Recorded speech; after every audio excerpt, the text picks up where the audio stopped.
النهارده بقى هنعمل مع بعض كفتة الطاسة، أطعم وألذ وصفة كفتة ممكن تجربوها، سهلة جدا وبدون فرن وهتحضروها في دقايق، ده غير إنها اقتصادية جدا. بنص كيلو بس من اللحمة المفرومة هتعملوا كل الكمية اللي انتوا شايفينها دي. عندي بقى نص كيلو من اللحمة المفرومة وضفت عليهم حبة بصل كبيرة كده مبشورة ومتصفية كويس من المية بتاعتها، ضفت كمان كام عود بقدونس أخضر مفرومين ناعم، وزودت بقى رغيف فينو كده بليته بمية وصفيته كويس من المية بتاعته، وبعد كده هضيفه ده اللي هيمسك معايا خليط اللحمة. هضيف بقى التوابل بتاعتي عبارة عن فلفل اسود وملح، معلقه صغيره من بهارات اللحمه او بهارات الكفته، ونص معلقه صغيره من البيكنج باودر، وربع معلقه صغيره من البهار الحلو اللي هو الكباب الصيني، بحب دايما استخدمها في وصفات اللحوم بتديني طعم حلو جدا. هنعجن بقى كل مكونات الكفته كلها كده في بعض لغايه ما انسجه اللحمه تتداخل وتكون لنا زي خيوط كده، ده معناها ان الكفته اتسمغت كويس. وتقدروا بقى تشكلوها دلوقتي او ممكن كمان تدخلوها تلاجة بس نص ساعه علشان تمسك نفسها وما تلزقش في ايديكم. لو ما عندناش وقت بقى لخطوه التلاجة دي ممكن تشكلوها على طول، بس تمسحوا ايديكم بنقطه زيت بسيطه قوي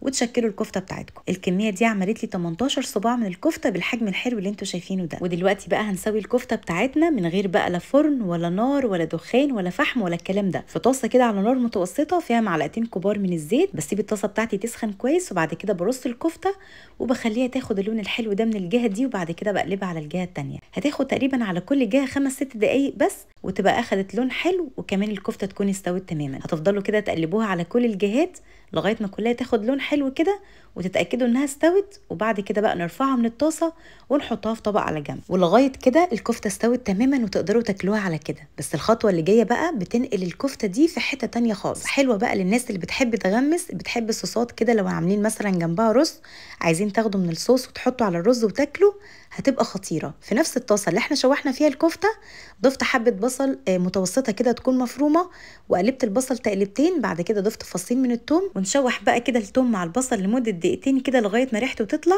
وبعد كده هزود حبه فلفل اخضر مقطعه مكعبات صغيره، لو عندكم فلفل الوان احمر واصفر برضو ضيفوا هيبقى طعمه حلو جدا. بعد كده الفلفل يدبل هضيف 3 حبات من الطماطم مقطعين برضو مكعبات صغيره او مبشورين، ممكن كمان لو مضروبين في الخلاط، بس انا بحبها قطع بتكون احسن. وعلشان الطماطم اللي عندي لونها كان فاتح شويه مش لونها احمر قوي، زودت معلقه كبيره من معجون صلصه الطماطم، وتبلت بقى الخلطه دي بملح وفلفل اسود ونص معلقه صغيره كده من الكمون والكزبره الجافه، وهنقلب كده تقلبتين ونسيبها بقى تاخد غلوه واحده بس على النار، وبعد كده نرجع فيها الكفته مره تانية بالصوص بقى اللي نزل مع الكفته ده.